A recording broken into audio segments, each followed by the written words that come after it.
지난 1년은 윤석열 정부와 거대 야당 민주당의 싸움이 아주 치열했던 기간이기도 하죠. 때문에 윤석열 정부로서는 하고 싶은 일을 마음대로 하지 못했다는 불만이 클 수밖에 없고, 야당 역시 생산적 국회를 만들어야 하는 제1당의 책임을 다하기 어려웠던 측면이 있습니다. 그 결과가 초라한 입법 실적으로 확인됐습니다. 구체적인 내용을 홍혜영 기자와 따져보겠습니다. 자, 홍 기자, 윤석열 정부 1년 동안 처리된 법안이 얼마나 됩니까? 네, 지난해 5월 10일 윤석열 정부가 출범한 뒤 1년간 국회 본회의에서 처리한 법안은 561건이었습니다. 문재인 정부 첫 1년 동안에는 784건이 통과됐는데요. 이 법안 건수만 따졌을 때 30% 가까이 줄어들었습니다. 이건 전체 법안 건수고 정부 입법만 놓고 보면 더 저조합니다. 예, 정부 입법 처리 실적은 얼마나 더 저조합니까?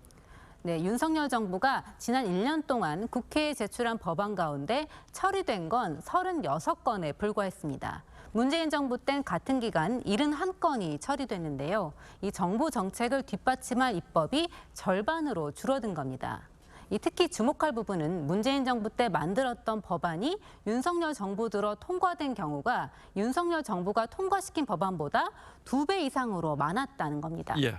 이 정권이 바뀌었지만 여소야대 지형 덕분에 이런 역전 현상이 나타났습니다.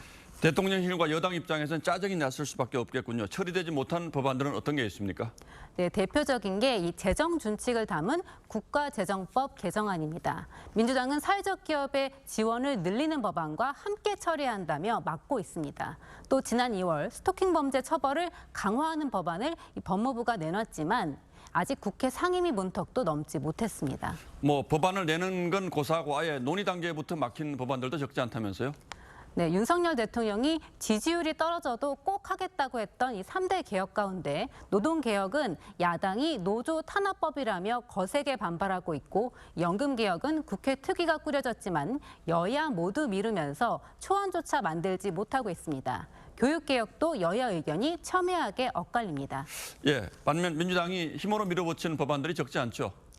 네, 그렇습니다. 이 양곡법 같은 경우에 민주당이 집권 여당일 때는 못했던 법안인데 야당이 되자 통과시켰습니다. 또 지난달 국회 본회의를 통과한 간호법에 이어 민주당은 방송법과 노란봉투법도 5월 국회에서 강행 처리를 예고했습니다. 예.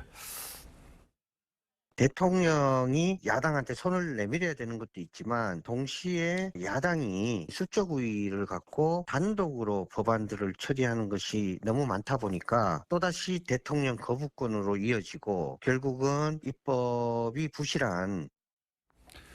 예, 이런 현상이 결국 또 정치권의 분열과 대립으로 이어지는 악순환이 내년 총선까지는 적어도 계속될 수밖에 없겠군요. 예, 홍영 기자 잘 들었습니다.